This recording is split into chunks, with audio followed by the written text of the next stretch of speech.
Selamat datang di Growest, tempat belajar kehidupan. Kami percaya bahwa setiap orang bisa tumbuh dan berkembang jadi versi terbaik dirinya. Dimulai dari hal-hal kecil dalam hidup. Di sini, kamu akan menemukan wawasan praktis untuk menghadapi tantangan sehari-hari, tips manajemen waktu, keuangan pribadi, komunikasi, dan pengembangan diri, cerita dan refleksi yang bisa menginspirasi langkahmu.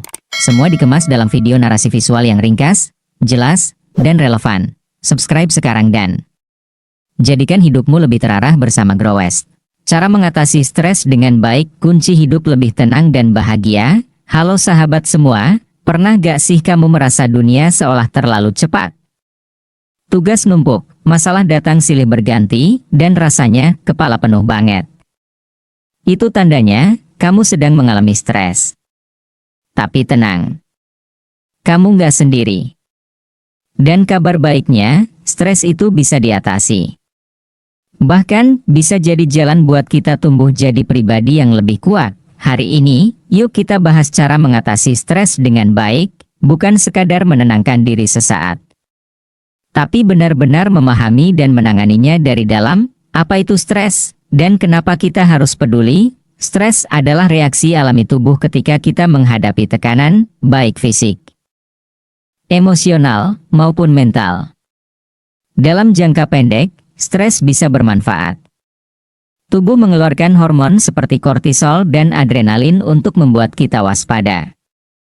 Misalnya saat kita harus menyelesaikan deadline atau menghadapi ujian. Tapi kalau terus-menerus terjadi tanpa penanganan, stres bisa berubah jadi musuh dalam selimut. Tubuh bisa lelah, pikiran gampang kacau, dan bahkan bisa memicu penyakit seperti darah tinggi, gangguan tidur, sampai depresi. Kata pepatah, stres bukan karena terlalu banyak yang harus kamu lakukan, tapi karena kamu kehilangan arah saat menjalaninya. Langkah pertama, sadarilah dan terimalah. Langkah pertama untuk mengatasi stres adalah menyadari bahwa kita sedang stres. Banyak orang menolak perasaan itu dan memaksakan diri untuk tetap terlihat kuat, padahal mengakui bahwa kita sedang lelah bukan tanda kelemahan. Justru itu tanda bahwa kita manusia. Coba katakan ke diri sendiri, aku sedang tidak baik-baik saja, dan itu tidak apa-apa. Itu adalah awal dari penyembuhan. Langkah kedua, kenali penyebabnya. Setiap stres ada pemicunya. Bisa karena pekerjaan, hubungan, keuangan, bahkan ekspektasi terhadap diri sendiri. Ambil waktu sejenak. Tulis di kertas atau jurnal, apa sih yang membuat aku stres akhir-akhir ini? Dengan mengenali sumbernya, kita bisa mencari cara menghadapinya, bukan menghindarinya. Langkah ketiga, atur napas, atur diri. Penelitian menunjukkan bahwa teknik pernapasan dalam bisa menurunkan kadar kortisol dalam tubuh secara signifikan. Coba lakukan ini sekarang. Tarik napas dalam lewat hidung. Tahan sebentar. Dan hembuskan perlahan lewat mulut. Lakukan 5 kali saat kamu atur napas. Kamu juga sedang mengirimkan sinyal ke otak, aku aman. Aku tenang. Aku sanggup melewati ini. Langkah keempat, ubah pola pikir. Kadang, yang bikin stres bukan masalahnya, tapi cara kita melihat masalah itu. Coba ubah sudut pandang. Bukan aku gagal, tapi aku sedang belajar. Bukan aku terlalu sibuk, tapi aku sedang menata prioritas. Seperti kata Viktor Frankl, antara stimulus dan respon, ada ruang. Dan di ruang itu ada kekuatan kita untuk memilih. Dalam pilihan itulah terdapat pertumbuhan dan kebebasan kita. Langkah kelima, bergerak dan terhubung. Stres sering membuat kita ingin menyendiri.